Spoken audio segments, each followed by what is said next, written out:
yo voy a hacer un intro más o menos, después ahí los compañeros y los colegas me van interrumpiendo, me van frenando para cualquier pregunta, cualquier inquietud.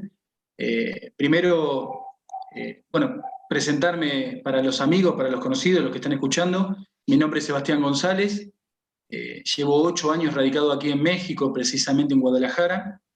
Soy director técnico de fútbol profesional, licenciado en educación física. Actualmente estoy ejerciendo como director deportivo en un equipo del ascenso de México. Y un poco el tema a desarrollar era la formación, como decía Paulo. Es un tema muy extenso, vamos a tratar de abordarlo lo más conciso. Muy interesante la formación del futbolista mexicano. Principalmente comentarle a los compañeros cómo está la estructura de la Federación Mexicana, ¿no? Para conocer un poco cómo es la idiosincrasia del fútbol. La Federación Mexicana, la estructura tiene su primera división, que es la Liga MX, donde tiene 18 equipos profesionales. Después continúa una categoría inferior, que es la Liga de Expansión, la que antiguamente se llamaba Ascenso MX. Participan 16 equipos. Después está la Liga Premier, que antiguamente se llamaba Segunda División, donde participan 25 equipos divididos en 2 grupos.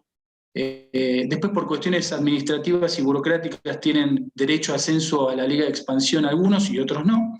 Y después la última categoría profesional es la Liga TDP, que es la tercera división profesional. Esas son las 4 categorías profesionales que conforman la Federación Mexicana. Después está el sector amateur, ¿no? Se considera que está dentro de la estructura de la Federación Mexicana. El sector amateur, cada estado rige su propia organización y su propia participación en edades tempranas, ¿no? Por lo menos para que los compañeros conozcan cómo es la estructura de la Federación Mexicana. El punto importante en este tema, por qué íbamos a debatir el desarrollo del futbolista, es porque esto lo habíamos hablado con Paulo en varias oportunidades, ¿no? Que México es una gran potencia mundial en edades tempranas, en la selección sub-17. En sub-17 tiene 2 campeonatos mundiales, tiene 2 subcampeonatos mundiales. A partir del 2005, donde logra el primer campeonato mundial en Perú, del 2005 hacia la actualidad, las selecciones juveniles siempre han aportado muchísimos futbolistas, principalmente a la primera división del fútbol de México. Pero hay un impasse en el medio entre la sub-20 y la selección mayor. Tengo un dato estadístico que de los 41 futbolistas que han salido campeones en el 2005 y en el 2011, solamente han debutado el 31%, han debutado unos 14 futbolistas, más o menos. O sea, que han respetado la formación desde la 17 hasta la selección mayor. El punto de inflexión está, el debate era por qué, dónde está el traspaso, por qué muchos jugadores futbolistas mexicanos quedan en el limbo, se pierde.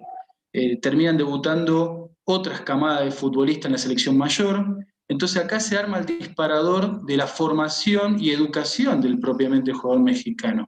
Entonces, a partir de ahora vamos a sacar un montón de ítems de metodología, de formación, de idiosincrasia, hasta cuestiones culturales de el último eslabón de la formación de un jugador es la selección, ¿no? Donde ya puede demostrar su potencial casi en su esplendor. Entonces, por eso vamos a pasar de todas las divisiones, desde las edades, principalmente de los 15 años, hasta llegando casi a los 23. Lo tengo diseminado por campeonatos, por temporadas, por torneos. Así que bueno, ese más o menos es el bagaje amplio de el punto que vamos a tocar. No sé si antes de empezar me quieren hacer una pregunta puntual o algo en particular, con total confianza. Profesor Sebastián, ¿cómo está? Buenas noches, le ¿Qué saluda tal? Santino. Es un gusto nuevamente estar con usted. Muchas gracias. Le quería hacer una consulta. Si bien es cierto, no solamente un jugador tiene que tener las ganas, ¿no? Sino también un jugador tiene que tener la actitud y la aptitud para poder hacer un buen futbolista. ¿Qué es lo que, como usted, como técnico, tiene o tiene que prevalecer en un jugador para que sea un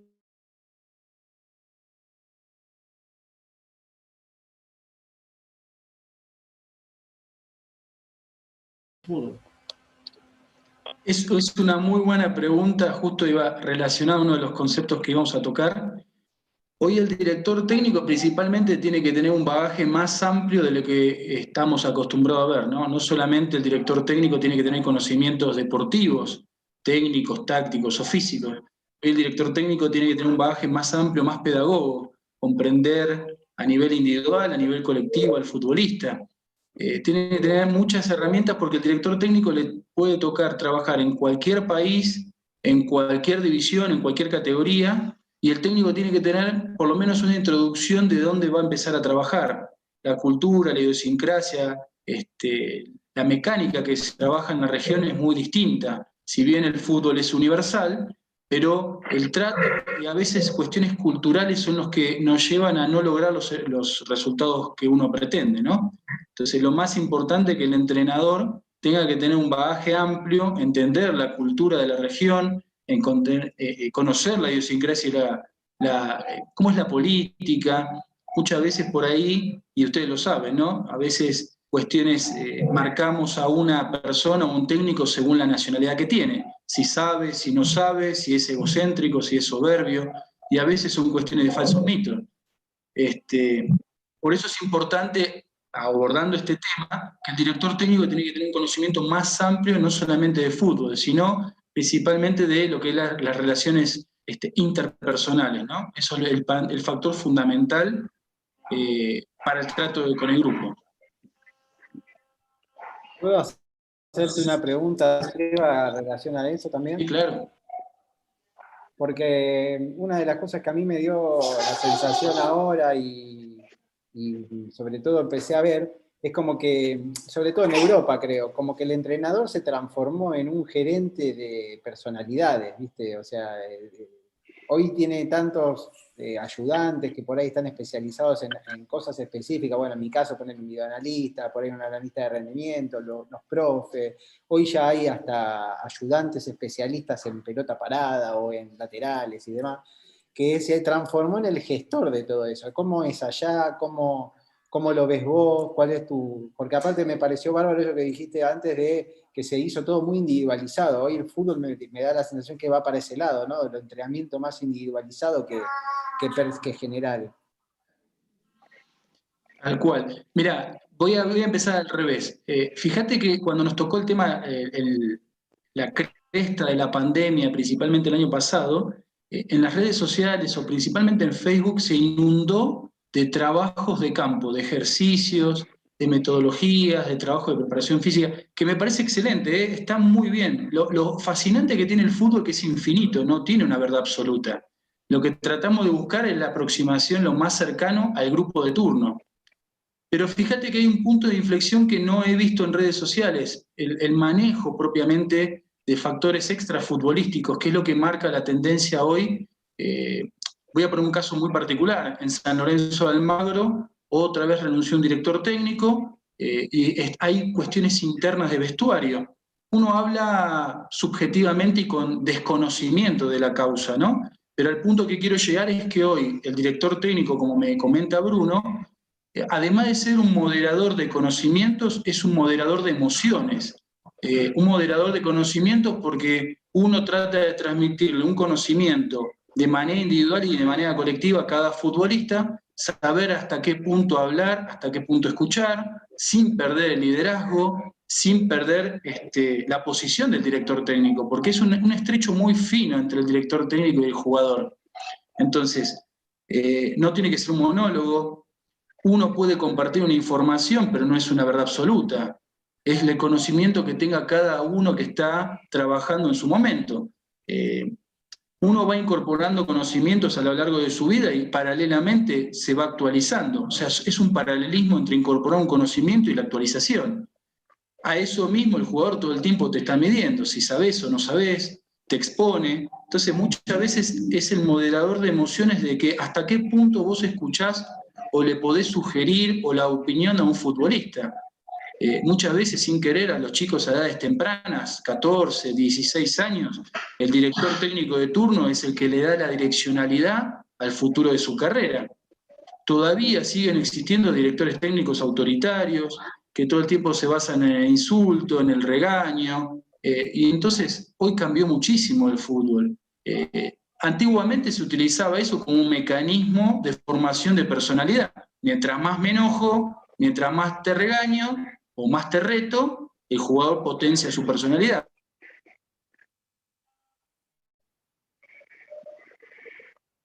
futbolista mide la capacidad del entrenador en base a emociones también. Entonces, ese es el bagaje amplio que a mí lo que menos me preocupa son los ejercicios de campo. El ejercicio de campo de una u otra manera sale, según la capacidad, el conocimiento, las necesidades de momento. Pero lo más importante es el manejo de grupo, que es lo que más hoy está perjudicando si los resultados no salen. Entonces, más o menos ampliamente es por ahí el tema donde creo que hoy el director técnico tiene que tener ese tipo de injerencia. Ok, profe, buenas noches. Buenas noches. La pregunta sería interesante en el sentido de que México es un país futbolero. Usted mencionó casi 4 categorías donde México activó el proyecto Gol, viene dándole seguimiento a los jugadores. La verdad, donde se pierde el jugador mexicano después de la 17, el 20, es en la 23. Esa etapa 23 no llega. Ahora, yo pregunto, y a usted que está ahí, ¿por qué? Si México le da seguimiento, México tiene una infraestructura impresionante en el fútbol. O sea, ¿cuál es el factor que pueda pasar para que ese jugador no llegue a la sub-23 y no pueda llegar a la selección mayor? Mira, Eder, buena pregunta, era uno de los temas que iba a abordar. Fíjate que México tiene una cuestión que no tiene, creo que ningún país del mundo. En la Liga TDP, que es la tercera división profesional, estamos hablando que hay 185, esta temporada 2020-2021, hay 185 equipos participando, divididos en 13 grupos. Estamos hablando de una población de más de 7.000 futbolistas registrados entre 15 y 20 años. La Liga TDP tiene tope de edad, a pesar de ser profesionales, tiene tope de edad. O sea, categoría 2000, se le termina ahora en mayo o junio, se le termina su contrato, que es 2000, y tiene que pasar a otra divisional. Tiene más de 7.000 jugadores registrados. Fíjate que eso no creo en ningún país que tenga la oportunidad de seleccionar nada más en una divisional jugadores profesionales para una categoría sub-17 y sub-20. Es extraordinario. 7.000 jugadores en una sola divisional, sin contar segunda, sin contar sub-20, sub-17, que esa estructura interna es de un equipo de primera.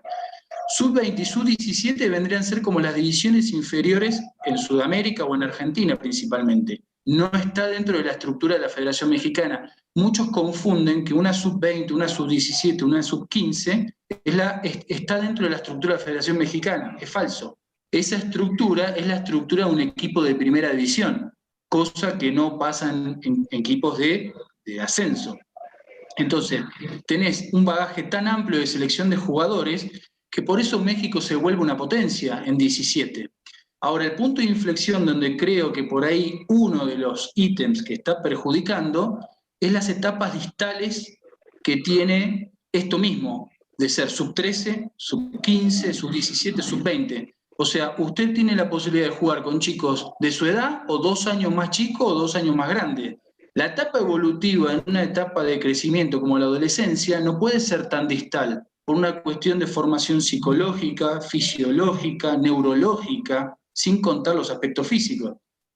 En Sudamérica, principalmente en Argentina, están las etapas de divisiones inferiores donde, sacando el plantel profesional, que es la primera, independientemente de la categoría, usted tiene la reserva, la cuarta, la quinta, la sexta, la séptima, octava, y después viene infantiles. Por eso en Argentina debutan a edades tempranas, no solamente por el talento, si el jugador sudamericano es más o menos talentoso, es porque su etapa evolutiva es más fina. Prácticamente usted juega con lo de su año de nacimiento. Puede haber un caso excepcional de promocionar a un futbolista que está avanzado, pero prácticamente usted juega con lo de su edad. Entonces, cuando usted juega desde edades tempranas, desde los 12 años o 10 infantiles, usted, si recorre toda la etapa de fuerzas básicas o divisiones inferiores, el jugador argentino está debutando a los 18 años promedio. No porque sea extraordinario, que hay buenos futbolistas, sí, pero en México le puedo asegurar que hay iguales o más o menos, como en cualquier región, ¿no? Pero el punto de que hay tanta separación distal entre 17, 15, 20, que suben jugadores, que bajan jugadores, entonces se pierde mucho trabajo en esa etapa. Mucho trabajo no solamente de campo, de técnico, táctico, eso es lo que menos me preocupa, que el chico necesita tener también roce con su par, porque muchas veces consideramos otro punto que creo que no está bien, que los equipos de primera división en sus categorías menores le bajan de 2 a 3 años la edad. O sea, hay filiales en tercera división de equipos de primera, donde en vez de jugar con jugadores 2000, juegan con jugadores 2003, 2004.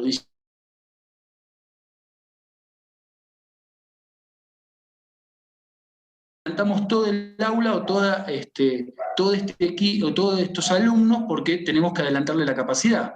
Usted le va a adelantar el proceso a un jugador que tiene una capacidad diferente, puede ser 1, 2, 3, pero a todo un plantel. Entonces, entre esa diferencia que le digo distal entre las etapas de sub, esta locura o demencia que dicen adelantar proceso, que no estoy de acuerdo en absoluto. Después lo otro, la locura que sí se ha contratado mucho sudamericano en México, vino a aportar muchas cosas, pero muchas veces se perdió un poco la línea y la formación y metodología mexicana. El hecho de que venga un sudamericano no quiere decir que vengo con mi metodología es cortar y pegar, porque muchas veces no funciona así. Eso es lo que yo le digo, que el director técnico, usted tiene que estar incorporado culturalmente, conocer la política y la idiosincrasia del futbolista, porque usted viene de otra región y los procesos son completamente distintos, no son ni más ni menos, son distintos. Entonces a veces no funcionan.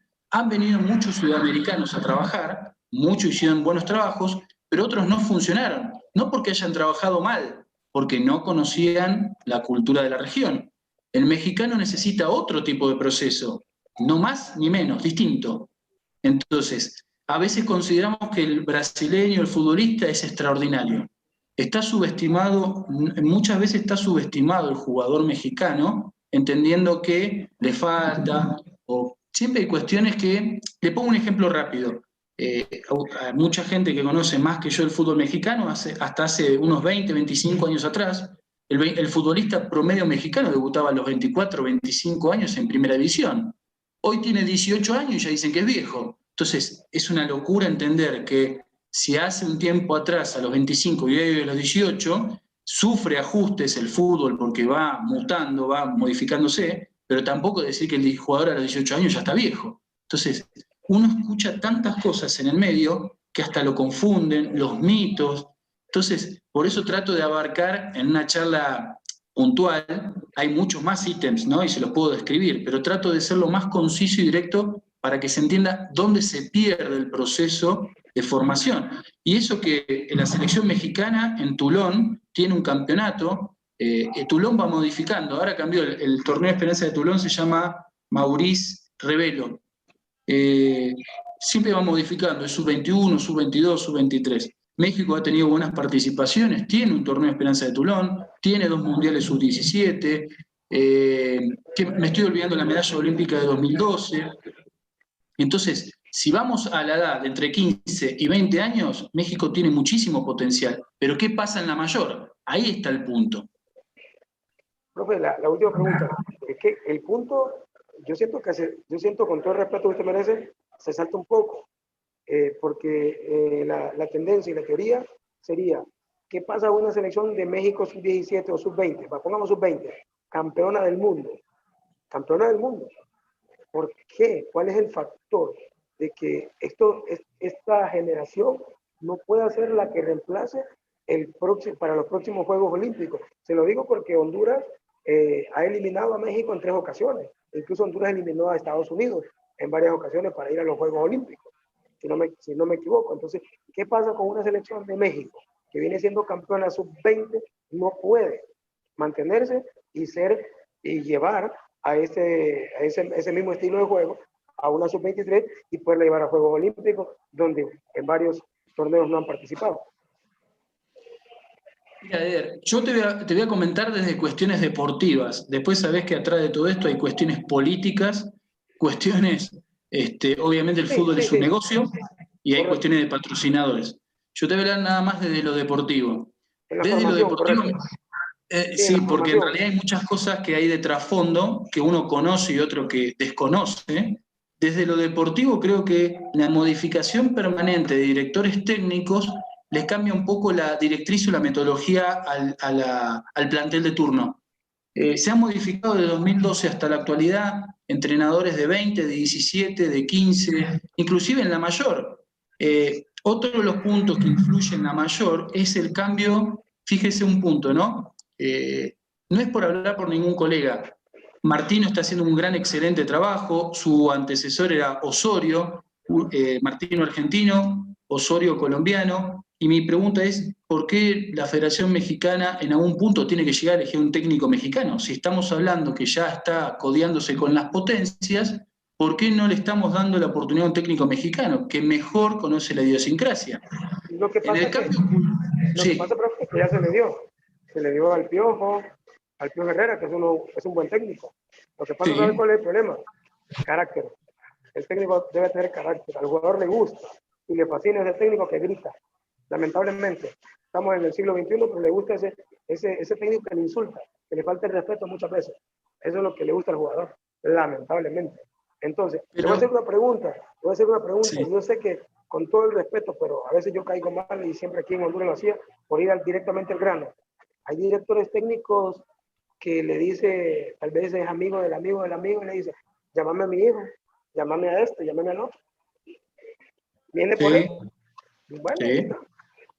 Por eso son cuestiones que extradeportivas, ¿no? Que a veces dice uno que puede exceder en realidad estamos hablando de fútbol y por ahí muchas veces se decide por cuestiones extrafutbolísticas. Entonces, muchas veces pasa esto de seleccionar a un técnico y hay técnicos muy capaces acá en México para dirigir la selección nacional. Creo en la interrelación cultural, sí. Creo en la diversidad cultural también. En escuchar colegas de otros países es muy enriquecedor. Pero llega un momento que cuando va a ser propiamente el autóctono que dirija a la selección y al mismo tiempo la Federación Mexicana necesita tener sí una directriz y una rama congruente en todas sus elecciones. Un ejemplo rápido, usted si se fija, la Asociación del Fútbol Argentino ya empezó, la AFA empezó a vender o a comercializar su metodología de trabajo a federaciones o asociaciones de otro lado del mundo. Entonces, ya están compartiendo de cómo se trabaja o cómo se forma un jugador de selección argentina. Dígame si con la infraestructura y con la economía que tiene México no lo puede hacer. Claro que sí. Entonces, Hay una ese es uno de los opción. puntos. Sí.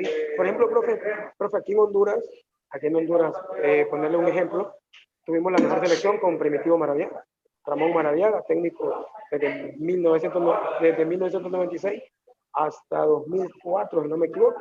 Y tuvimos una selección de impresionante.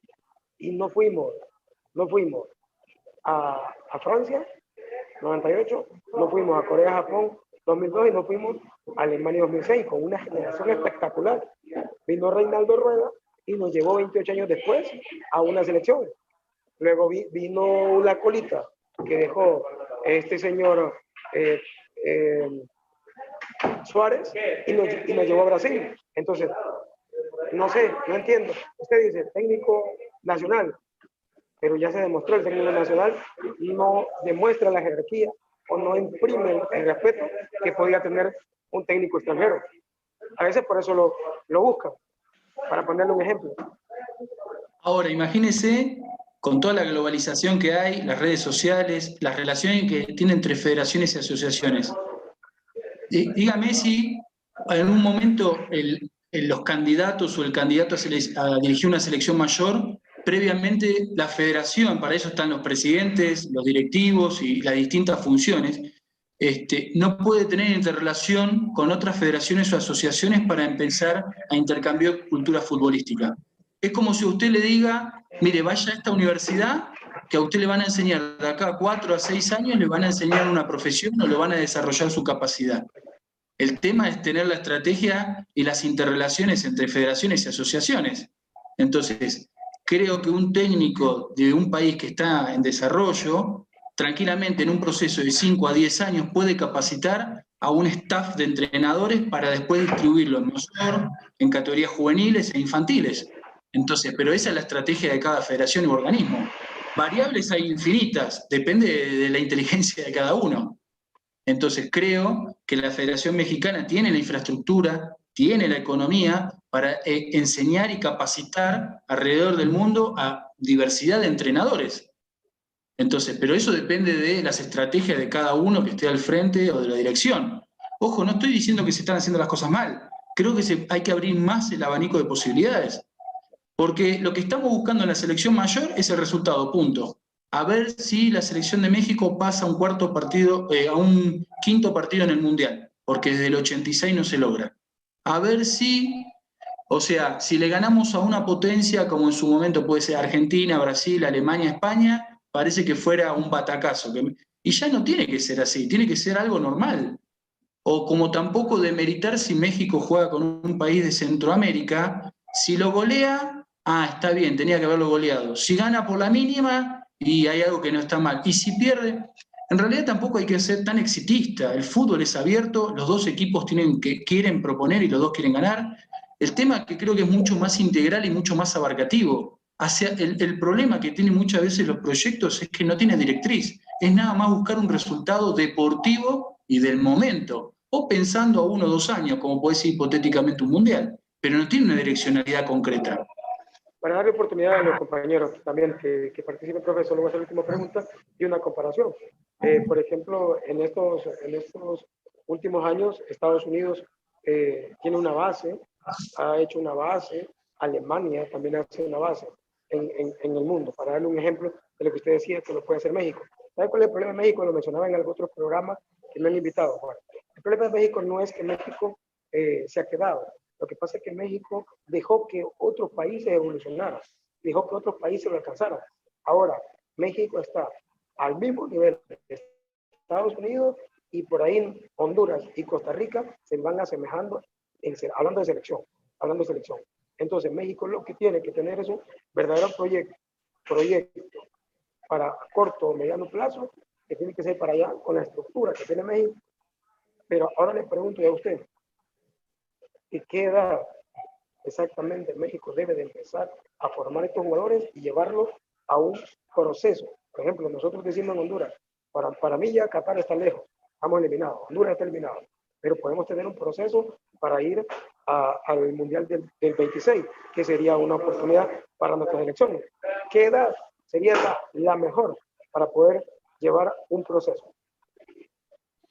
Lo que pasa, esto va desde edades muy tempranas. Mire, creo que lo importante es que haya, una cosa es el fútbol profesional, otra cosa es el fútbol amateur, entonces tiene que tener una congruencia, una relación entre la fútbol, o sea, para mí formación, primero hay que determinar cada palabra. Formación para mí indica que para mí toda la vida uno está formándose. Esto es lo mismo que usted le diga que yo sé todo, es falso. Uno siempre está en continuo aprendizaje. Entonces, para mí la palabra formación es continuo aprendizaje. Usted puede estar en selección y va a seguir aprendiendo cosas. Por ahí tenemos establecido que formación es en edades tempranas, punto. Es falso, eso es un mito. Usted va a aprender en edades tempranas, en edades avanzadas y en el profesionalismo. Obviamente los conceptos y el contenido varía. Es lo mismo que el jardín o el kinder, la primaria, la secundaria, la preparatoria, la universidad, la maestría, el doctorado. Todo tiene etapas, entonces siempre va a estar aprendiendo. Entonces creo que desde edades tempranas, desde las escuelas de fútbol, pasando después por las fuerzas básicas de un club, el que quiera ser jugador profesional, y después hasta el profesionalismo. El tema principalmente pasa en las formaciones, que no solamente es un trabajo de campo. A usted le pasa que muchos jugadores suben a un plantel profesional y le voy a hacer comentarios que parecen absurdos y ridículos, pero pasa esto. Un juvenil sube a un plantel de primera teniendo 16, 17, 18, 19 años, no importa. Y el jugador pregunta, ¿tengo que llevar mi ropa? Es una pregunta absurda o ridícula, pero está bien. El chico no tiene la culpa, no se lo han enseñado. Nada más estamos preocupados a ver si le pega bien, si entiende un sistema táctico. Sí, eso está bien. Pero ¿le enseñamos al jugador qué tiene que hacer con su primer sueldo? ¿Le enseñamos lo que es la drogadicción, el alcoholismo, la sexualidad? Porque hay un montón de chicos que en edades tempranas tienen su primera relación sexual y son padres a edades tempranas. Y eso altera su carrera y su formación. Entonces, muchas veces, antes de ser director técnico, somos docentes. Eso es lo que yo digo de ser pedagogo. Y todas esas variables que son casi infinitas alteran la producción y la formación del futbolista. No es lo mismo un chico de 16 años padre que un chico de 16 años que tenga su etapa evolutiva correspondiente. O que una familia disfuncional, padres divorciados, ausencia de uno de los géneros, altera muchísimo. Entonces el director técnico tiene que comprender toda esa situación, todo ese contexto y tratar de darle el mayor contenido formación. Por eso hablaba mucho del aspecto psicológico, pedagógico. Muchos chicos a edades tempranas ya están tomando mucho alcohol o están fumando. Entonces el director técnico no tiene que ser un autoritario, sino tiene que enseñar con contenidos, con fundamentos, ver las causas, y todo esto después usted, lo importante es tratar de allanarle el camino al futbolista lo más limpio posible. Lo de campo es lo que menos preocupa, porque después yo como técnico lo agarro y después lo va a agarrar otro colega. Creo lo importante es darle las herramientas según la etapa evolutiva, el trabajo específico a la edad. Entonces esto va de edades tempranas, desde la iniciación deportiva, y si quiere desde los 3, 4 o 5 años, que es la iniciación deportiva, que es todo lúdico y recreativo, después pasando por los 6, 7, 8, 9, pasando por toda la etapa evolutiva infanto-juvenil, y depende de la etapa del chico, usted le va dando las herramientas. Después también lo otro importante, a la pregunta que usted me dice, Eder, entender que si esto es lo que lo he comentado con varios colegas, fíjese usted, el fútbol es la única disciplina deportiva de todas, que el elemento, que en este caso es la pelota o el balón, usted lo maneja con el miembro inferior. No es que sea una cuestión antinatural del ser humano, pero no es una cuestión natural como que cuando nace un bebé, el primer acto reflejo, además de respirar o estornudar, el acto reflejo del bebé es objeto mano, prensión.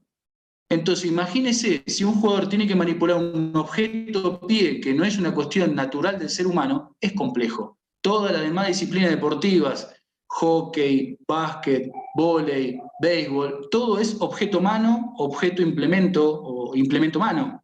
El implemento puede ser el bat de béisbol, el guante. Entonces, imagínense la complejidad, que dicen que el fútbol es fácil.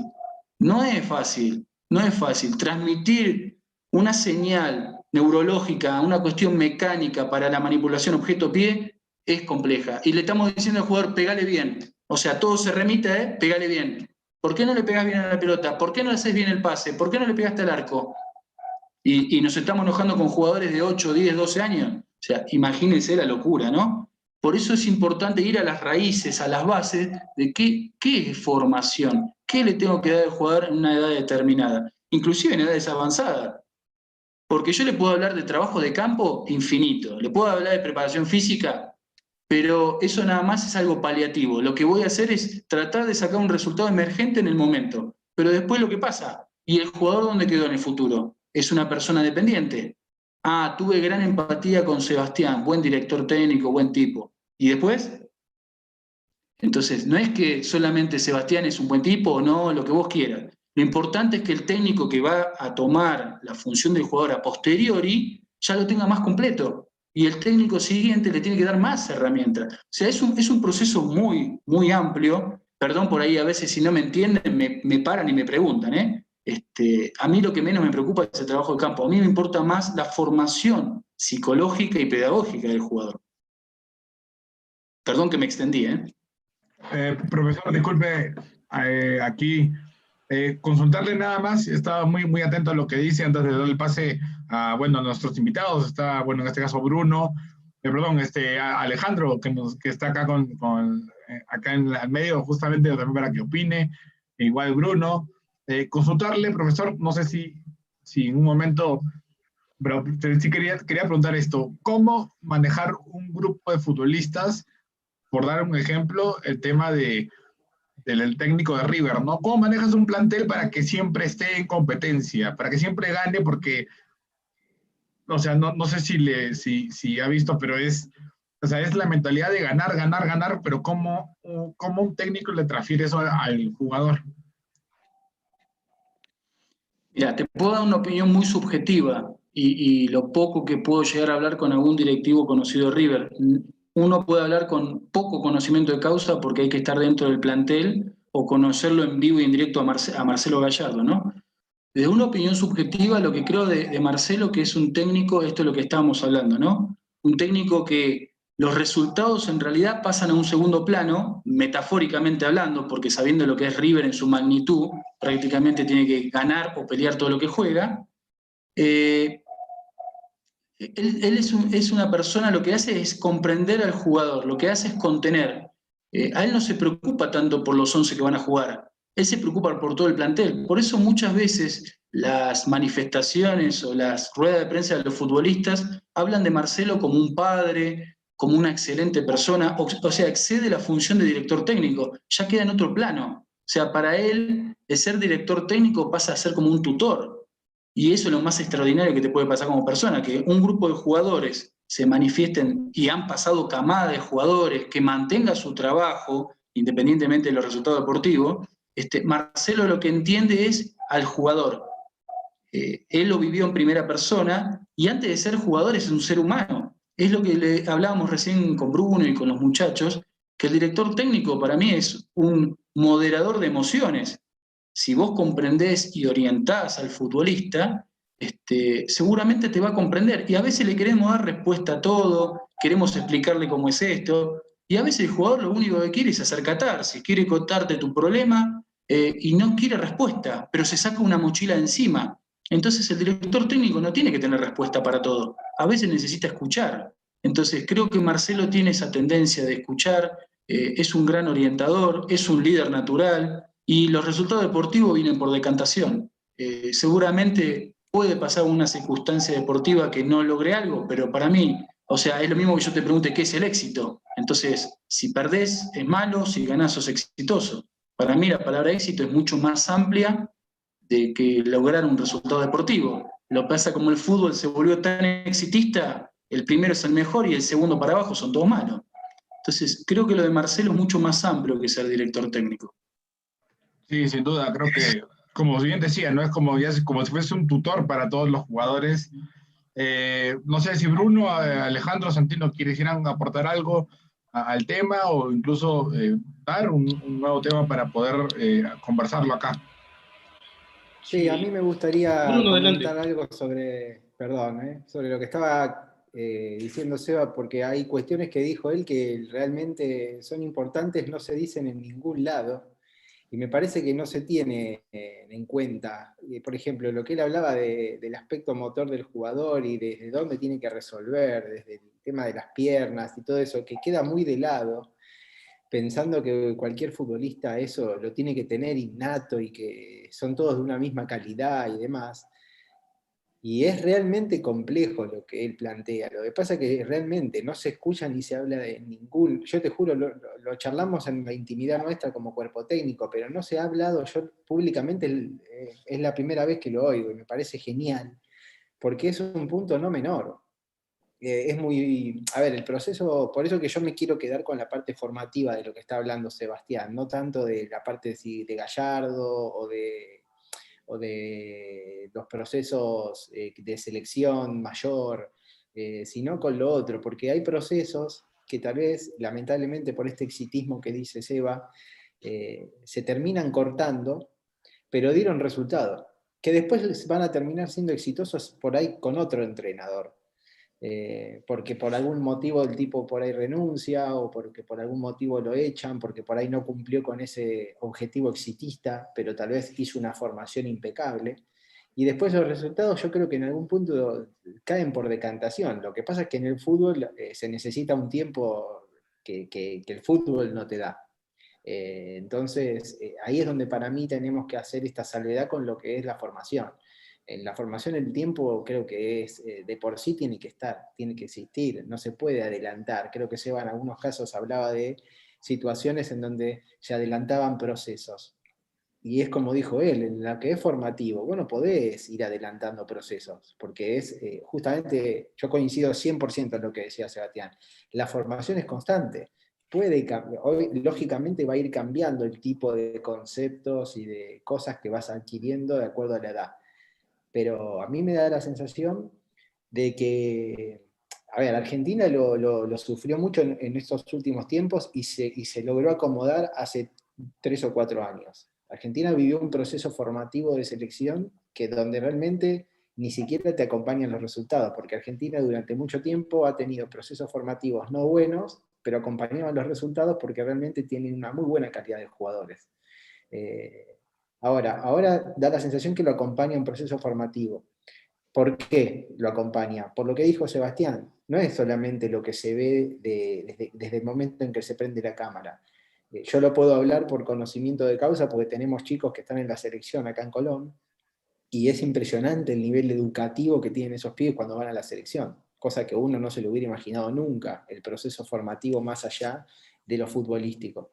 Y yo creo que el jugador es muy chico y tiene que aprender a transcurrir el proceso de codearse con, por ejemplo, la fama, con el representante, con los agentes, con el hecho de tener dinero que de repente no tienen, con el hecho de repente de manejar un auto y que ese auto sea lindo porque tengo que compararlo con el de mis compañeros, con las exigencias de la familia, con las mochilas que se cargan muchos chicos porque saben que vienen de lugares de pocos recursos y ellos creen que pueden salvar a la familia sin llegar a los 20 años. Eso es un proceso que lo tienen que vivir desde el primer momento. Y si eso a mí me da la sensación que si no está bien consolidado para que el chico lo entienda, y termina como también dijo Sebastián, que algunos se vuelven alcohólicos, otros se caen en la droga porque no lo pueden manejar, no tienen apoyos familiares, no tuvieron apoyos nunca. Vamos a ser realistas, la mayoría de los jugadores de fútbol no llegan a los objetivos que se quieren poner. Uno habla por los que llegan, pero hay muchos que no llegan, y esos que no llegan por algún motivo no llegaron. Y tal vez se quisieron dedicar un montón y tal vez terminaron en cosas, o Dios quiera que no, pero por ahí terminaron en cosas graves, o hay gente hasta que termina por falta de formación educativa hasta robando. Por lo menos yo te hablo en Argentina, no tengo tanto conocimiento en México, pero bueno, es eso un poco, acompañar un poco el mensaje de Sebastián porque me parece que va por ese lado, ¿no? Bueno. Sí. Profesor Sebastián, justo yo le tenía una consulta. Ahora, por ejemplo, yo bastante he criticado muchísimo el tema de los jugadores. ¿Por qué razón? Porque yo veo que hay jugadores que están para los clubes profesionales y jugadores que están netamente para selección. Ahora, esta diferencia que se ve tanto en ligas locales y en la selección, ¿a qué se debe? ¿A la falta de respetar los procesos, como usted ha dicho? ¿A la falta de madurez de los jugadores? ¿O a qué otro factor se le puede dar la forma de que los jugadores no puedan hacer lo que hacen en un club cuando son convocados a una selección de fútbol? Lo que pasa ahí queda en la formación y educación de cada director técnico, ¿no? O sea, así como hablamos de la educación y la formación de los jugadores, así nos pasa a los técnicos, igual, ¿eh? Tenemos una estructura de pensamiento, una estructura mental, ahí encaja también el perfil, el carácter que tenga el director técnico. Pero principalmente en esto de selecciones, creo que el seleccionador es un seleccionador de talento. Y el director técnico, para mí, tiene que ser mucho más amplio. O sea, creo, esto es una opinión muy subjetiva, dirigir el Real Madrid y el Barcelona creo que es menos difícil que dirigir cualquier otro. ¿Tiene su complejidad? Sí, pero tiene su complejidad por los nombres que está manejando y por el estatus que tiene. Ahora, si usted dice dirigir un equipo en cualquier parte del mundo, en cualquier divisional, la dificultad se incrementa porque la infraestructura y la economía es más limitada. Para mí el mejor director técnico entiende y comprende el contexto. Es neutro, es objetivo, no se pone nunca en primera persona. Jamás un director técnico se tiene que poner en primera persona. Yo jugué, yo gané. Eso me parece que es algo que es una falta de respeto al plantel. Y lo he escuchado muchas veces. Entender también qué son los miedos, qué es la presión. Usted le pregunta a un plantel o le pregunta a un jugador si tiene miedo o qué es la presión, y muchos le van a decir, la mayoría va a decir, si tiene miedo es poco hombre. ¿Y qué tiene que ver la cuestión de género? Me parece que el miedo es una sensación humana normal, que es parte de nuestra esencia, el tema es saberlo controlar. Muchas veces usted le habla a un jugador, si va a jugar una final, ¿tiene miedo? Y te va a decir que no. Y mentira, todos tenemos una sensación de nervios, de miedo, de inseguridad, porque somos seres humanos. El tema es que a veces hay mitos, como esto que hablaba Bruno, que hay mitos que no se dicen porque parece que es una cuestión de masculinidad. Algunos entienden presión, no se puede tener, y esto lo he escuchado muchos técnicos, al grupo le dicen, no puede tener presión, porque presión tiene la persona que se levanta a las 5 de la mañana, bla, bla, bla, y tiene que llevar la comida a su casa. Entonces, ¿qué es presión? Todos tienen presión. En su mayor o menor medida, independientemente de la profesión que tengan, un chico de edad temprana también tiene la presión. Tiene presión interna de sus emociones, de querer trascender de lo que está haciendo, y la presión externa del contexto, sus amigos, su familia, el técnico, el club. Entonces, dígame si eso no es un disparador también que influye en la formación de un jugador, inclusive de selección. El representar a un país no es nada fácil. El tema es que hay que hablar estos temas, no tienen que ser temas de tabú, tienen que ser temas hablados, temas de educación, de formación, qué es el miedo, qué es la presión, qué son cuando te ponen un micrófono adelante. Hay jugadores que a veces no saben qué decir y eso es parte de la educación del futbolista también. Esto que hablábamos recién, que el jugador no sabe qué, si tiene que llevar mi propia ropa, dónde me siento, cómo es una pretemporada, que el jugador muchas veces el juvenil queda rezagado atrás porque si no los más grandes lo regañan. Entonces, hay que ser más integral, hay que ayudar a los más jóvenes, hay que integrarlos, hay que hablar con los más grandes y los referentes para que cobijen a los más chicos. Entonces, es mucho más amplio que lo deportivo en sí, que el trabajo de campo. Entonces, salen tantos disparadores de esto y otro punto más que salen disparadores paralelos, ¿no? Una de las otras de las cosas que es importante, creo que lo hemos hablado en la otra charla. Ahora, yo le pregunto a los jugadores, ¿cuántas reglas tiene el fútbol? Y no te lo saben decir. Entonces, no es un dato menor. Si usted se sienta con su familia a jugar un juego de mesa, por lo menos lee el instructivo. Y si al futbolista le pregunta a usted cuántas reglas tiene el juego, no sabe. Y usted, tanto como educación, como estrategia de juego, viendo donde lo quiera ver, es beneficioso. Y no tiene tanta ciencia, es nada más que lo he hecho con planteles de fútbol, y si querés repasás una regla por día. Y si querés táctica y estratégicamente le sacás un montón de beneficios. Lo que pasa, ni siquiera los técnicos a veces saben cuántas reglas tiene el fútbol. Entonces siguen saliendo disparadores dentro de la formación. Fíjese qué amplio que es el tema este, que en realidad no terminaríamos más, ¿no? Pero bueno, no sé, ahora se me ocurren mil cosas más, pero quiero dar la palabra a ustedes, los compañeros, para no extenderme. Paulo, muchachos, adelante, por favor.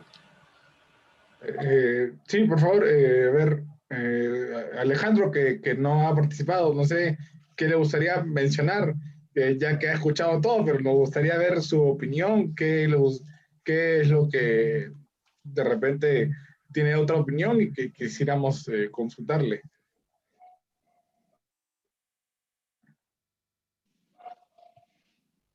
Está el micrófono apagado, El Alex. micrófono está apagado.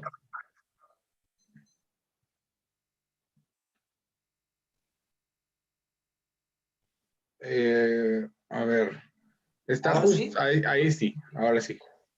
Sí, compartía todo lo que estamos escuchando. Yo nada más quisiera agregar lo de el clic con la familia, porque yo creo que ahí también pues vienen muchas cosas, viene el cariño, el amor, viene la pasión. Desde que uno tiene la raíz con la familia, el clic con la familia, vengas del estatus que vengas de cualquier país. Yo he viajado, yo he vivido en Estados Unidos, he viajado a Perú, he viajado a Panamá, he estado en México, vivo en México, en Guadalajara. Entonces, viendo todos los tipos de vida, es importante en cualquier estado de vida y más en el fútbol, la familia. Yo quiero agregar eso, la familia es un punto medular. Para mí es muy importante la familia. No con esto quiero decir que aquellos jóvenes que están con esos deseos de salir adelante y con esa calidad deportiva no tengan esa oportunidad. No, me refiero a que lo que decía Sebastián hace rato, la pasión, a desviarnos a otras cosas, porque cuando ya venimos con una semilla, con una madurez de familia, pues creo yo que el chico tiene más posibilidades de llegar a donde pretende llegar. Yo comparto con los jóvenes que si no llegas a profesional, está el camino universitario. Y si no llegas a lo universitario, puedes ser una buena persona. Entonces, la familia para mí es muy importante. Muchas gracias. No, gracias a ti. Estoy muy de acuerdo con esto. De hecho, creo que, no sé si obviamente cada uno tiene su opinión, pero yo creo que en cada plantel de fútbol creo que la familia es muy importante. Acá en México, por ejemplo, bueno, podemos ver planteles llenos de figura. Por decir un caso ahorita, se me viene a la mente Tigres, ¿no? Tigres, el profesor el Tuca Ferretti creo que tiene un plantel muy pesado, sin embargo lo sabe manejar, sabe controlarlo, por no decir ahorita, ¿no? El tema también del Guadalajara, del América, y creo que cualquier plantel ahorita acá en México, como cualquier otro país, creo que es saber manejar un plantel. No sé qué quieran comentar, profesor. Acompañando lo que dice Alex, Alex, buenas noches, un gran amigo, un gran técnico. Sí, es verdad lo de la familia, pero imagínense que usted como entrenador tiene que estar preparado para cualquier terreno, ¿no? O sea, ojalá toda la población de futbolistas viniera de una familia funcional, de un nivel socioeconómico, aunque sea de estatus medio, pero la realidad, el indicador de que muchas veces los estratos sociales que uno maneja son medios bajos y particularmente a mí en muchos casos me ha tocado trabajar con familias disfuncionales, violencia de género, bueno, un montón de situaciones. Uno de los ítems que yo siempre trabajo en los planteles que me ha tocado participar es que por lo menos una o dos veces al año el plantel de turno acompañe a hacer trabajos sociales. Un ejemplo lo hemos hecho, que hemos ido a la penal de Puente Grande, que es, para la, Sudamérica es la cárcel, penal de Puente Grande que está acá en Guadalajara, donde están los reclusos. Hemos ido a lugares donde hay gente en rehabilitación de distintas adicciones. ¿Por qué? Porque el jugador tiene que tener relación con la gente que tuvo una situación social, y entonces en esa interrelación el jugador entiende o comprende más el contexto donde lo está viviendo. Se puede sentir identificado o no, pero por lo menos tiene esa sensibilidad, eso es parte, creo que también de la formación. Lo que decía Alex, ¿no? Lo fundamental es la familia, eso que va, creo que lo primero. Una de las cosas que también uno le pide al jugador, o por lo menos particularmente en mi caso, que para mí el vestuario es un templo, es sagrado. Cada sector del jugador tiene que tener la familia, la imagen de la Virgen, de las creencias de cada uno, de lo que uno lo contiene, de que uno, a veces cuando uno pierde el eje de su vida por cuestiones emocionales, uno por ahí saca energía donde no tiene basándose en un tercero, en mi mamá, en mi papá, en, no sé, en Jesús, en las creencias de cada uno. Entonces sí creo que son disparadores emocionales muy fuertes y esos son los que a veces contiene. Ahora mi pregunta es muchas veces, ¿llegan los mejores? Y a veces no es así, no llegan los mejores, a veces son circunstancias, técnico de turno, club del momento, situaciones emocionales del futbolista, a veces creemos que llegan los más talentosos y no siempre es así. A veces son muchas situaciones aleatorias que infieren en cada individuo si el jugador llega o no llega a una categoría superior. Y vos vas a, y usted conoce miles de casos de jugadores, qué lástima este chico podía haber llegado, qué lástima este muchacho, y en el barrio, y bueno, la realidad a veces es, el indicador es otro. Lo único real que tenemos es lo que estamos viendo.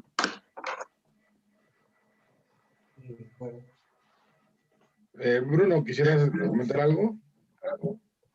Sí, yo estoy de acuerdo también con lo de la familia, sobre todo en las etapas menores, bien formativas, que tienen que tener ese acompañamiento. Lo que pasa es que considero también lo que decía antes, o lo que hablábamos antes respecto a que hay que enseñarle a los chicos, en el caso, por ejemplo, hay casos en donde la familia también tiene la problemática de educar a esos chicos. Entonces es como que es difícil, sea la edad que fuese, ¿no? Entonces es complicado el proceso. A mí me da la sensación de que lo que se le exige a los entrenadores de primera división, de poder saber, de entender, saber cómo manejar un grupo, por ejemplo, recién hablaban del Tuca en Tigres, que tiene un plantel tan grande en jugadores tan reconocidos a nivel mundial, y qué bien que lo hace. Yo creo que también habría que exigirle de esa misma forma a los que manejan a los chicos desde el lado educativo, formativo. Hay una formación que tiene que ver para mí con la etapa de educación pura, o sea, puramente eso, es netamente educativa, y hay una formación que tiene que ver con lo futbolístico que también tienen que entenderlo, porque por ejemplo recién hablaban que en México, pero se preguntaban por qué a tal edad el jugador tiene tantas características y no puede llegar a primera división o no puede llegar a la selección, y porque también hay que ver cómo fue su formación como futbolista. Yo creo que es como decía Seba, que dijo antes, hay una etapa de capacidad de los entrenadores, pero nosotros vamos a priorizar la parte formativa, educativa. Bueno, pero llegada a una determinada edad, esa parte futbolística tiene importancia también porque el jugador tiene que adquirir los conocimientos que le van a permitir seguir viviendo esto en el futuro. Y no es tan fácil. Hay muchos jugadores, también como comentaban antes, que llegan antes que otros, y a veces llegan porque, como bien decían recién, no siempre llega el mejor. A veces llega antes el que tuvo constancia, el que tuvo compromiso, o sea, el que pudo entender los valores de la formación. Y muchas veces llega el que realmente es muy bueno, pero yo creo que son los menos, y después se termina, hay un momento en el mundo del futbolista que se terminan igualando las cosas, salvo excepciones muy grandes que pueden ser contadas con los dedos de una mano, como Neymar, Messi, Ronaldo, pero los demás se igualan, porque hoy físicamente el futbolista se iguala, cuando pisa otros terrenos de otras culturas se iguala, porque ahí ya la parte física queda por encima de lo técnico a veces, y si vos no tenés el conocimiento táctico del juego en sí, que muchas veces el jugador lo adquiere cuando ya su edad se va terminando, su proceso se va finalizando, ¿qué pasó con toda su parte anterior? Que no le permitió, ¿cuántas veces ustedes habrán dicho o habrán visto jugadores o habrán criticado o habrán puesto en una charla decir, che, ¿por qué no resuelve de esta manera? Y che, y este jugador siempre resuelve de esta otra forma. Bueno, hay muchos procesos que se adquieren por repetición, y no estamos hablando de repetición de un año de entrenamiento, estamos hablando de capaz de toda su vida que tiene por detrás en su formación futbolística. Entonces, yo creo que también el técnico tiene que estar preparado con su grupo para poder entrenar esos conceptos que te permitan entender mejor el juego. Es lo mismo que pasa yo lo asocio mucho con mi trabajo. Si yo no entiendo los conceptos del juego, más allá que tenga otra edad, no tengo 20, es más difícil a esa edad, pero si no los entiendo, yo no puedo estar ocupando este rol. Entonces, ¿por qué el entrenador puede ocuparlo y tal vez no la tenga tan clara la situación? ¿Me explico? Ya sea para formación como para primera división. Tal cual. Ahí justo, Paulo, quería agregar algo de lo que estaba hablando Bruno, esto hablaba una parte de la toma de decisiones, más o menos, ¿no, Bruno? Así, de la ejecución. Fíjate otro punto importante, que muchas veces los técnicos lo que hacen es prácticamente relatarte lo que tenés que hacer, ¿no? O sea, todo el tiempo se vuelve una mecanización de la ejecución, ¿no? Pegala así, hace esto, hace lo otro. Y uno de los puntos importantes que creo que es, más que enseñarle la ejecución verbal, porque muy pocos conozco que le enseñen la parte biomecánica, ¿no? Decirle, pegale bien, y el muchacho le quiere pegar bien, pero le enseñamos cómo es la toma de peso, el centro de gravedad hacia adelante, no cortar el gesto técnico. Es importante en esto de que no solamente se devuelva una mecanización, sino decirle cómo es la parte biomecánica de un gesto técnico determinado. Y al mismo punto, a mí lo que me ayudó mucho a redondear el concepto del fútbol, lo empecé a comprender mejor cuando empecé a ver otras disciplinas deportivas. Lo empecé a entender muchísimo más. Acá hay un gran amigo que es Hugo Díaz, un excelente profesional, un gran amigo. Él es exboxeador, tiene su academia de box. Hemos tenido muy buenas charlas con Hugo y empecé a comprender el fútbol entendiendo otras disciplinas deportivas. Un ejemplo, y acá Hugo ojalá me haga la pregunta. El cuadrilátero tiene 4x4, 5x5. Es el mejor trabajo de espacio reducido, 1 versus 1, y es atacar, defender, contragolpear. Si uno comprende no solamente el boxeo como dos personas que se golpean, sino cómo se recorre un cuadrilátero, el desplazamiento, la lateralidad, si es derecho o zurdo, es el mejor trabajo de espacio reducido. Ahí lo empezó a visualizar. En el rugby, o en el rugby, como se dice en Argentina, 15 versus 15 en una cancha de fútbol, y si bien la disposición táctica y estratégica es distinta, pero usted para pasar el balón, únicamente para adelante es con el pie, pegándole, y si no es con la mano para atrás. Entonces, ¿cómo puede haber progresión en campo si la pelota tiene que ir para atrás? Entonces, si usted comprende los conceptos de otras disciplinas deportivas adaptadas al fútbol, usted empieza a comprender el fútbol de una situación abstracta. Entonces, el fútbol es tan infinito, hay infinidad de variables, que más decirle que lo que tiene que hacer el jugador es enseñarle a pensar. ¿Qué pasa si yo me paro en una posición al lado del futbolista y vemos todas las probabilidades que hay en una ejecución X? En vez de decirle estuvo bien o estuvo mal, ¿qué pasa si analizamos otra variable? Está bien que hay que tomar decisiones en un momento determinado, en una fracción de segundo, con una oposición, con un espacio delimitado. Es lo que hablamos del fútbol. Manipulación objeto-pie es complejo. Todas las demás son mano-elemento o mano-objeto, entonces es menos difícil.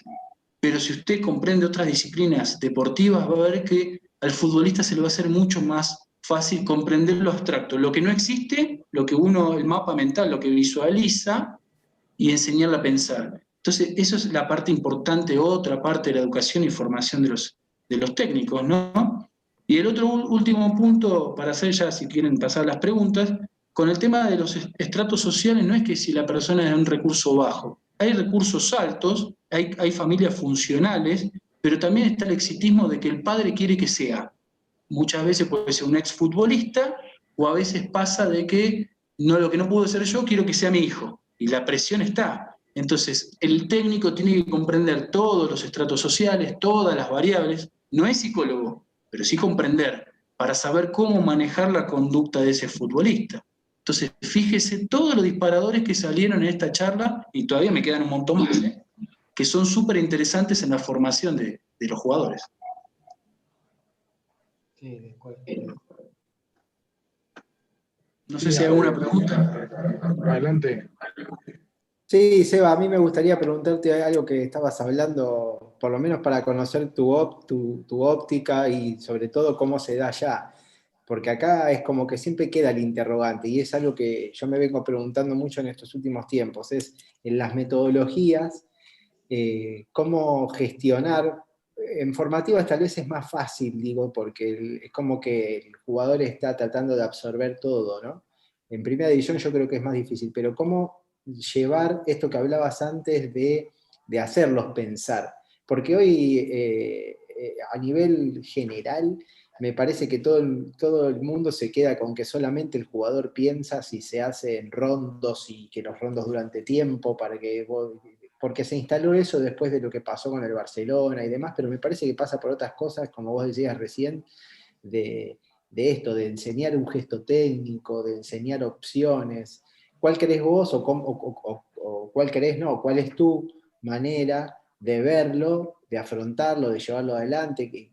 ¿Sobre qué te basás en esa metodología de la enseñanza en base al hecho de pensar la situación y no dejarse llevar tanto por la mecanización? Mira, lo importante en esto, buena pregunta, Bruno. Lo importante es que vos como técnico tenés que tener una cabeza súper abierta, súper abierta. Abierta no solamente en comprender, sino que muchas veces en el fútbol nos van a seguir sorprendiendo en muchas situaciones. Al punto que quiero llegar es que entender el desarrollo cognitivo significa que dentro de esos disparadores entra la atención, la concentración, la toma de decisiones, la percepción. Hay muchos disparadores que son cuestiones sensoriales, nosotros como seres humanos, y entender al jugador desde el juego. El fútbol no deja de ser un juego. Vos tirás una pelota, chicos o grandes, ¿y qué hacen? Van todos atrás de la pelota. Ejercicios tenés miles para enseñar a pensar. He implementado muchos juegos, no todo el tiempo juego, pero sí muchas veces ponerle vendar los ojos y tirar elementos y que un compañero le vaya relatando hacia dónde tiene que direccionar, sorteando un obstáculo. Entonces lo que mejora es su nervio auditivo, entonces escucha la comunicación. El problema principal también es la comunicación, el emisor, el receptor y el mensaje. Ahora, en esto voy tratando de tirar muchos puntos en esto que me preguntaste, Bruno. A ver si me explico.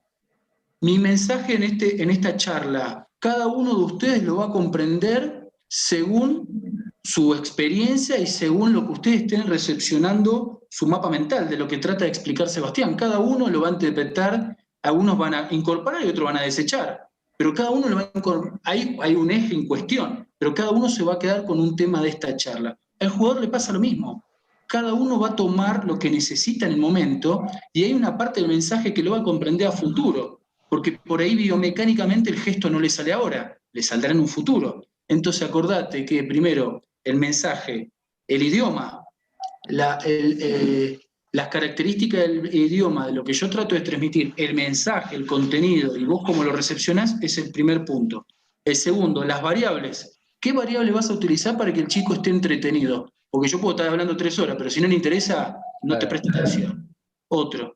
Y después que siempre tengas variables que sean divertidas o entretenidas. Muchas veces, a veces, mira, yo te voy a decir, Bruno, leete tal libro, leete tal párrafo, y vos me decís, uy, qué hueva, ¿no? Qué aburrido leer un libro, pero buscarle la estrategia. Hoy se perdió, le preguntaron a un plantel de fútbol, ¿cuántos libros textuales, de papel, no de PDF, cuántos libros leen al año? Vas a ver, ¿cuánto te van a decir? 0. Busca la mecánica para que el chico vuelva a la lectura. Vos te vas a reír. En planteles de fútbol, y esto es una estrategia que se me ocurre en el momento, les he dicho leer El Principito, y vos te matas de risa. Un jugador profesional lee El Principito, pero vos lo tenés que inducir a la lectura, y vos decís, no, qué aburrido. Pero ¿sabés la cantidad de metamensaje que tiene? Así te puedo decir como El Arte de la Guerra, así te puedo nombrar miles de ejercicios o de libros que tienen metáforas que el jugador se siente identificado. El tema es que vos tengas la velocidad mental para ver qué le podés inducir, no a todo el grupo, a nivel individual. Una cuestión de fútbol. Si vos tenés la fecha, vos que estás en un equipo, agarrás y le podés decir al plantel, muchacho, vamos a este partido. Y mañana le decís, a ver, vamos a hablar de este, cómo se paró, cómo jugó, 1000 variantes tenés, para que los jugadores vayan comprendiendo el juego en sí. Porque el fútbol se vuelve ya como una mecánica. Voy, entreno, el futbolista está mecanizado. Por eso también, este punto es importante, el qué pasa el día después del retiro. No importa si tu carrera fue exitosa o no, si fue de nombre o no, si fue larga o corta, pero ¿qué pasa el día después del retiro? El jugador no sabe qué carajo hacer. Perdón la expresión, ¿eh?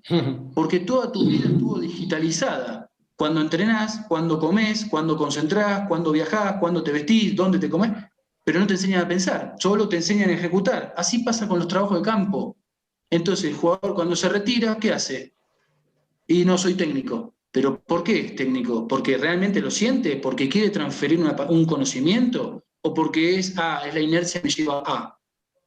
Entonces, tiene que tener un sentido el día del después de dejar de jugar. ¿Cuál es mi profesión? Por eso digo que el jugador tiene que tener una carrera alterna, dentro o fuera del fútbol.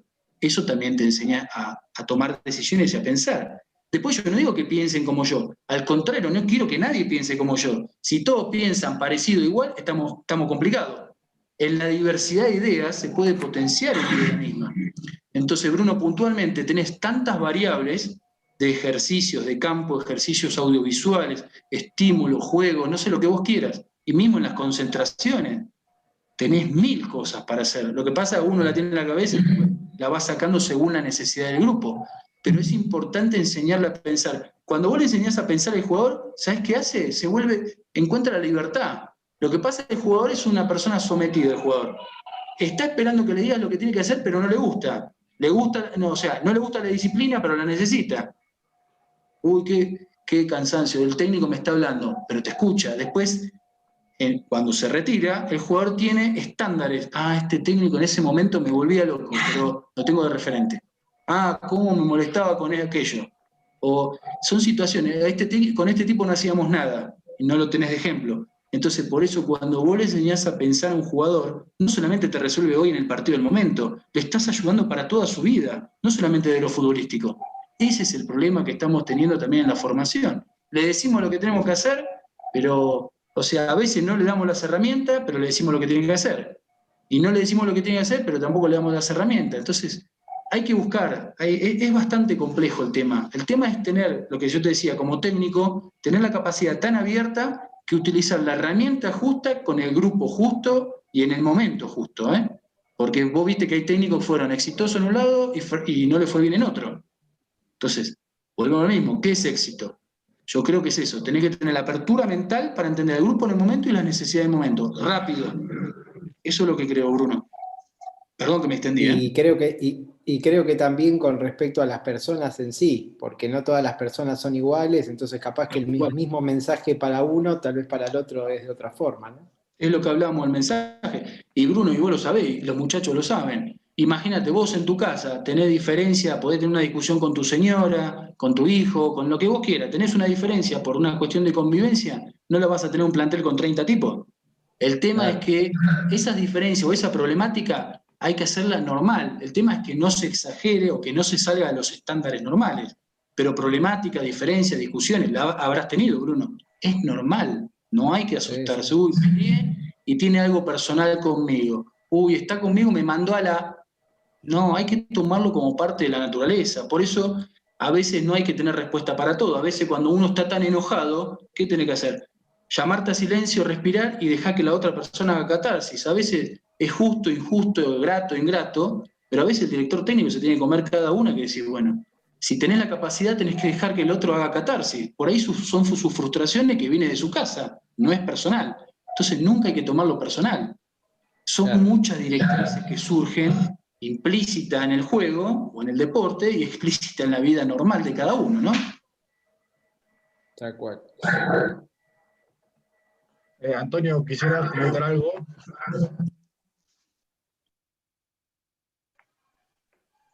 ¿Qué tal? ¿Qué tal? Buenas noches a todos. ¿Cómo estás, ¿Cómo estás, Sebastián? Antonio? Buenas noches. Un gusto de conocer a todos. De verdad que ahorita estoy en la disculpa de caso, estoy afuera, sino que tuve una reunión y aproveché de salir un rato porque, bueno, estaba con mi familia. Y justo estoy acá afuera en el parque y de verdad me da mucha pena porque me gustaría compartir con ustedes, estar ahí en mi oficina y hablar con ustedes un ratito, ¿no? Pero sí, de verdad que los he escuchado y es algo muy importante referente a los jugadores y a todo lo que se opina referente al crecimiento, ¿no? Y yo creo que la base acá referente a los jugadores, cómo va el crecimiento, es que siempre van a haber diferentes jugadores funcionales. Vas a encontrar buenos y malos y también vas a encontrar técnicos que bueno, yo manejo técnicos, lo sabe Sebastián, y hay de todo, hay profesionales, hay técnicos que saben hacer su trabajo y hay muchos que no saben hacer, ¿no? Y por ende, o sea, yo tengo muchos problemas con algunos clubes referente cuando estoy referenciando a algunos técnicos, ¿no? Pero bueno, referente a todo esto me parece muy bien, o sea, la charla no estuve al 100% escuchando todo, pero me parece muy bien todo lo que han hablado referente a los jugadores, sobre crecimiento y todo. Y de verdad que me gusta cómo se expresan, cómo lo dicen, y yo creo que es para el bien para todos, ¿no? Para todos los jugadores. Muy amable. Muchísimas gracias, Antonio. Me da gusto verte. Un gusto, hermano, un gusto. Bien, pues, profesor, usted nos indica, quiere ir cerrando el programa, queremos abarcar otro tema como nos indique. Quedo a la orden de los indicadores. Esto da para seguir más. Por ahí le pido disculpas que en el tiempo que estamos manejando, en realidad les salieron varios disparadores y varios temas que en realidad engloba uno mismo, ¿no? Pero si quieren profundizar en alguno en específico o si quieren cerrarlo, todo bien. Como nos indique acá cada uno de los participantes, Alejandro, quisiera consultar algo, incluso Antonio, Bruno. Gracias a todos los participantes, la invitación, muy amables. Y yo nada más para concluir y ir cerrando el programa, a Sebastián y a todos ustedes. Sí, Sebastián, ¿hacia dónde vamos los directores técnicos, digamos, la nueva ola?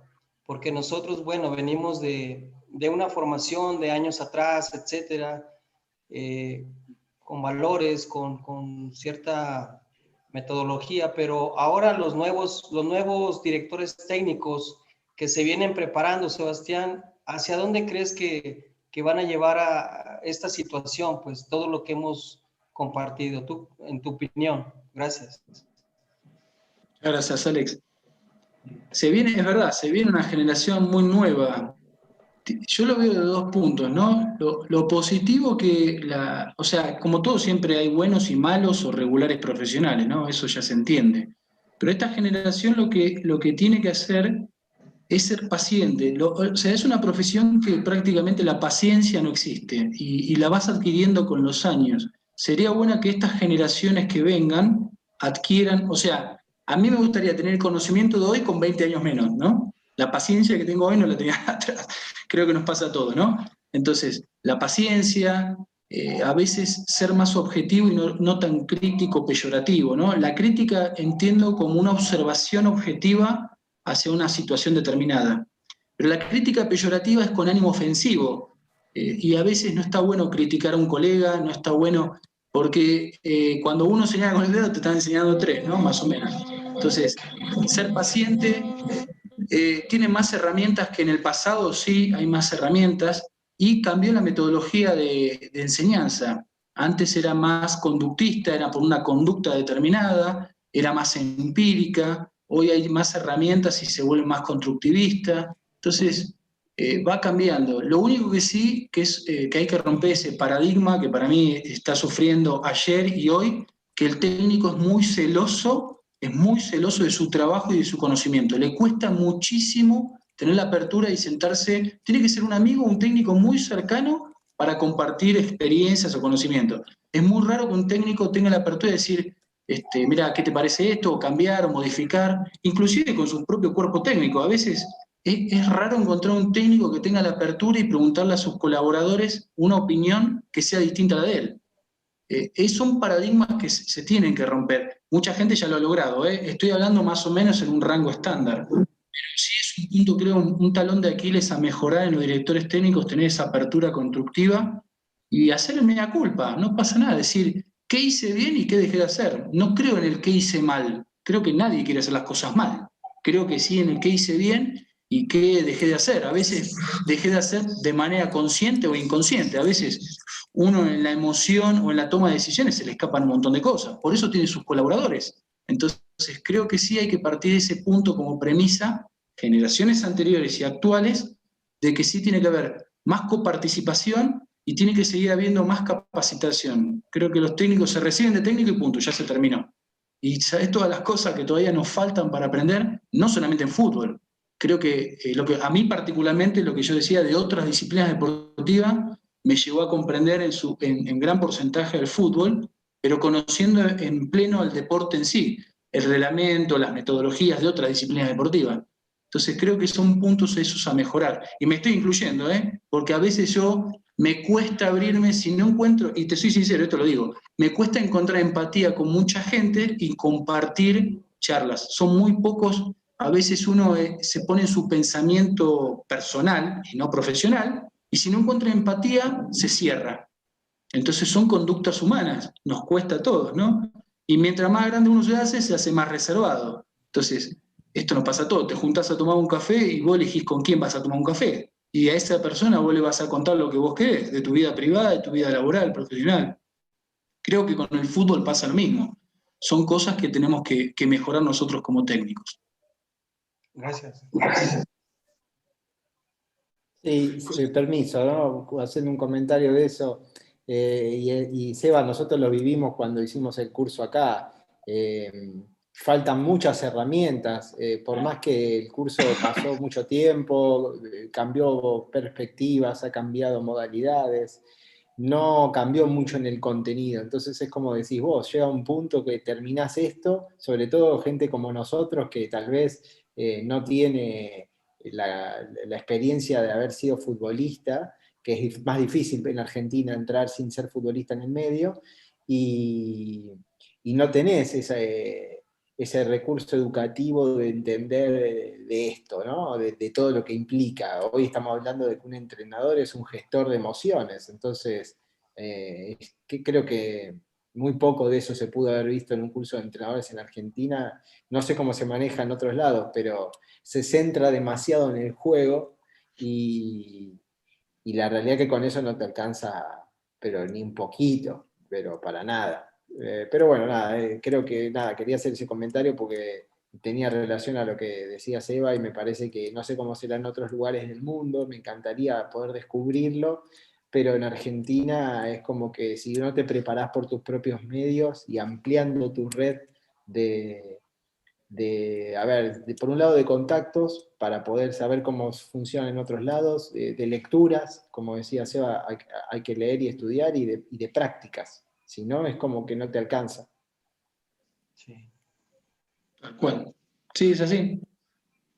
Pero por eso, a lo que dice Bruno, esta experiencia que hemos vivido hace ya más de 10 años en el curso de técnico, que lo que nosotros hemos vivido hay que potenciarlo y mejorarlo. O sea, lo que nos han dado era en su momento, después lo podíamos apreciar si es bueno, malo, escaso, lo que vos quieras.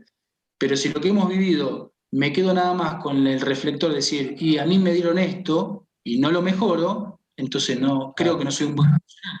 Creo que todo lo que he adquirido, tanto como profesional como persona, yo lo tengo que mejorar y potenciar para transferírselo a las generaciones que vienen, sean futbolistas o futuros docentes. Entonces, ese es el paradigma que tenemos que romper, de que a veces se escucha mucho, pero a mí me pasó esto y porque me pasó yo lo tengo que... O si el jugador le tocó así, lo tiene que padecer igual que lo padecí yo. No, ¿por qué? Estamos para ayudarnos, para echarnos la mano. Creo en ese tipo de trabajo. Y por eso es un equipo, ¿no? Sí. No sé si alguna pregunta, algo en particular, específico. Buenas tardes, Sebas. Hola, Hugo. Hugo, ¿cómo estás? Buenas noches. Buenas noches, buenas noches.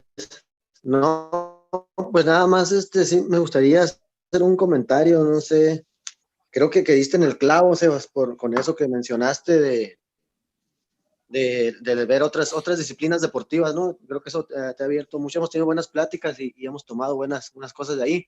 Comentando lo que dice el profe Bruno, estaba escuchando lo de automatizar los movimientos. Por ejemplo, nosotros en boxeo trabajamos el boxeo automatizado y el boxeo selectivo. Trabajamos para que el boxeador automatice ciertos movimientos, pero que tenga la capacidad de tener un pensamiento táctico donde él decida esos golpes, cómo usarlos y cuándo usarlos, si se da la situación. Igual, por ejemplo, nosotros del fútbol, platicando contigo, tomamos lo de dividir el ring en zonas que no se hace en el boxeo, lo estamos aplicando al boxeo universitario. El ring lo dividimos en zona 1, zona 2 y zona 3, cosa que no se hacía, y lo tomamos del fútbol en pláticas que hemos tenido contigo. Qué bueno, entonces, excelente. Ajá. Entonces te digo, nosotros lo que hacemos con los muchachos es trabajar eso, pensamiento táctico, dándole pues todos los estímulos que podemos, ¿no? Todas las variantes. Hay que recordar que algunos son kinestésicos, otros son visuales, otros son auditivos.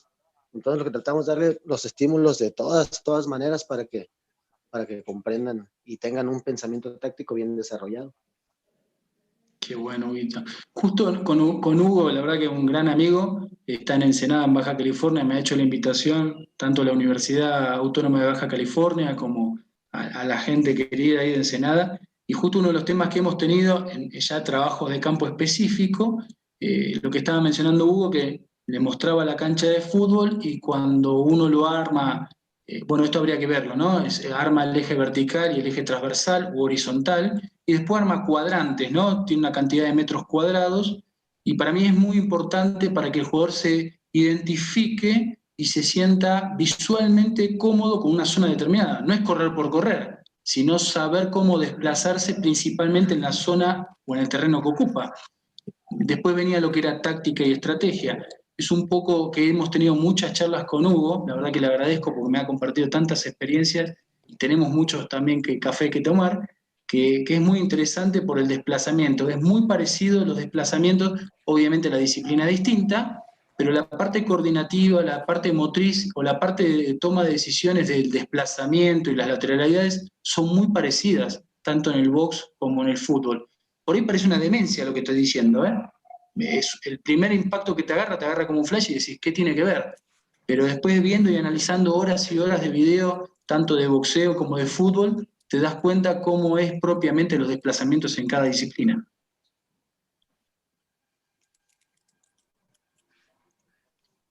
Muy bien, profesor. ¿Alguien quisiera tocar un tema? Hugo, ¿quisiera consultar algo más?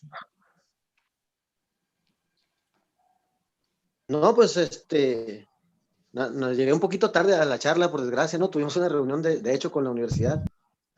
Está cambiando el plan de estudios y tuvimos que hacer un trabajo ahí. Desgraciadamente me perdí al final, solo escuché lo que estaban hablando ahorita, pues pero sí, la verdad, te digo, muy buena charla, lo que alcancé a escuchar, y Sebas está dando el clavo con eso que dice. la formación de los muchachos, con lo de ver otras disciplinas y extrapolar lo que son los ejercicios o las ejecuciones técnicas y tácticas. Qué bueno, Vito, me da mucho gusto escucharte y la verdad que siempre es un honor compartir las experiencias. Muy bien, pues vamos a ir acá cerrando el programa. Ha sido un programa bien extenso. Me encantó, la verdad, todo lo que se ha podido hablar aquí y agradecer a cada uno de ustedes por participar, por dar su opinión. Y bueno, profesor, creo que cada martes vamos a poder estar en este tipo de charlas, tocando un tema en específico que vamos a ir ya planteando cada martes en este caso. Y bueno, profesor, le doy la palabra para que pueda acá dialogar un poco más. Bueno, primero agradecerte, Paulo, por la invitación, agradecerte a ti, a Alex, a Bruno, a Antonio, a Hugo y a la gente que está siguiendo por Facebook la oportunidad. En realidad el tema es súper amplio, a mí me fascina, llevo muchos años en esto y siento que siempre me falta algo, pero compartir estas experiencias, escuchar a colegas y me encanta, ¿sabes qué es lo más lindo de todo esto? Que compañeros de varios países de Sudamérica o de Latinoamérica están acá, de Perú, de Argentina, de México, de Uruguay. Recién había un compañero de Uruguay. Me encanta que estén los compañeros de distintos países porque en esa interrelación cultural creo que es fascinante. A mí bendito Dios, en los países que me ha tocado estar en Perú, me ha tocado estar en Chile, en Brasil, en Uruguay, y siempre me han tratado muy bien. Y me fascina esta interrelación. Conocer la cultura y la idiosincrasia del fútbol de cada país es fascinante. Por eso creo que se merece el debido respeto y cada vez que uno tiene que dar una charla, tiene que estar preparado para esto, ¿no? Y les agradezco muchísimo a todos los compañeros. Sí, les agradezco también bastante a cada uno. Por favor, Antonio, adelante. Agradecer a todos, de verdad, la invitación, Sebastián, te agradezco por la invitación. Como te dije, la disculpa del caso para todos. Estoy abierto para cualquier opinión o consulta referente para poder apoyar a los técnicos. Yo tengo un staff de técnicos que estoy dirigiendo a nivel internacional en Europa y en Centroamérica y Sudamérica. Y como dice Sebastián, es tan cierto referente a los técnicos que son muy recelosos y también muy egoístas. Yo lo he vivido reciente, nada más en Honduras, llevando un técnico español, lo he vivido, y en Honduras le hicieron la vida imposible al técnico y varios técnicos hicieron lo posible para sacarlo. Y lamentablemente la Academia de Entrenadores y la Federación de Entrenadores lograron sacarlo al técnico español y lo tuve que regresar a España. Y era un técnico que tenía su Pro 3, ¿no? Tenía todo el permiso para dirigir, pero así es. Eso va a existir en todo el mundo. Recelos en cada país. Tú estás en Honduras, llevas un español y simplemente le hace la vida imposible, pero cuando llevo a un técnico argentino, te lo por seguro, es excelente. ¿Eh? Ahí es increíble, ¿no? En Europa quieren mucho a los argentinos. O sea, mi técnico español lo tengo que tener parado. A los argentinos los muevo. Eso es lo que me sorprende porque muevo técnicos argentinos y no puedo mover a un español. Moví a uno y lo sacaron. O sea, es algo sorprendente. Hay muchos recelos a nivel internacional y bueno, y por eso tenemos que cambiar, ¿no? Tenemos que cambiar porque se supone que es para el bienestar de los jugadores y no para uno. Y de verdad les agradezco por la invitación. Muy amable, Sebastián, y a todos. No, por favor, un placer, Antonio. Muchísimas gracias. Bruno, muchas gracias por estar acá. También Alejandro, muchas gracias por estar acá. No, gracias a ustedes, primero y principal a Seba por darme la posibilidad de conocerlos y de participar en este espacio que me parece genial para charlar un poquito del fútbol que tanto nos gusta, más allá del tema que toque en el momento. Y también a ustedes por abrirme las puertas. La verdad que está buenísimo y Dios quiera en el futuro podamos hacer alguna otra cosa, así que me gusta mucho lo que hacen, la verdad los felicito. Gracias igual, profesor Sebastián, le agradezco este espacio. Alejandro, adelante. Y saludos igualmente, bendiciones a todos, a sus familias. Y alguien escribió por ahí, el fútbol no lo es todo en la vida, pero alegra el alma. Gracias, buenas noches. Gracias, buenas noches. Profesor Sebastián, le dejo la palabra. Muchísimas gracias. Ya seguramente a ver si después más adelante nos organizamos con los compañeros para seguir desarrollando este tema que es fascinante, así que no los quiero aburrir. En Argentina ya es tarde también, así que les agradezco de corazón la charla y desearles este año los mejores éxitos y bendiciones para usted y su familia, y principalmente con salud, que es lo más importante. Gracias. Gracias, profesor. Te agradezco bastante. Y bueno, ya el día de mañana vamos a estar a partir de las 7 de la noche, en este caso, pero vamos a hablar del abierto de Zapopan, en este caso de femenil. Vamos a estar con uno de los organizadores. Nos va a conversar de este abierto, que van a venir grandes tenistas, en este caso mujeres, van a venir a participar acá a Zapopan, allá en Jalisco, en Guadalajara, donde está el profesor Sebastián, Alejandro. Entonces ahí va a ser partícipe de este gran evento de tenis y vamos a estar mañana con este organizador para que nos cuente un poco de este gran evento que ya se acerca próximamente. Así que, bueno, les mando un saludo a todos y agradezco a Bruno, porque yo sé que por allá es tarde en Argentina, igual a Alejandro, a Hugo, a Antonio, profesor Sebastián. Muchísimas gracias. Ahí después nos pondremos de acuerdo seguramente para futuras charlas de otros temas, ¿no? No solamente de este, siempre de fútbol, e invitar a compañeros de otras disciplinas deportivas también. Por supuesto, sin duda. Entonces, nos vemos ya el próximo martes, ¿no, profesor? Ya con más charlas. Así que, pues, gracias por compartir la entrevista. Nada más suscríbanse al canal de Facebook para seguir viendo las entrevistas, igual de YouTube. Le invitamos a suscribirte. Y por último, ya, si quieres patrocinar acá el canal, nos pueden contactar, y le damos precios accesibles para difundir su marca de lunes a domingo. Y por último, acuérdense, los diplomados de FIDE son diplomados con certificado en cada área de oportunidad, y puedes pagar con tu moneda local. Estés en Argentina, estamos acá en México, en Honduras, en el país donde gustes estar, lo puedes hacer. Son diplomados con en este caso, certificados tanto europeos como de universidades de cada país. Así que pues les invito a que lo revisen ya con más calma. Acá vamos a dejar el link.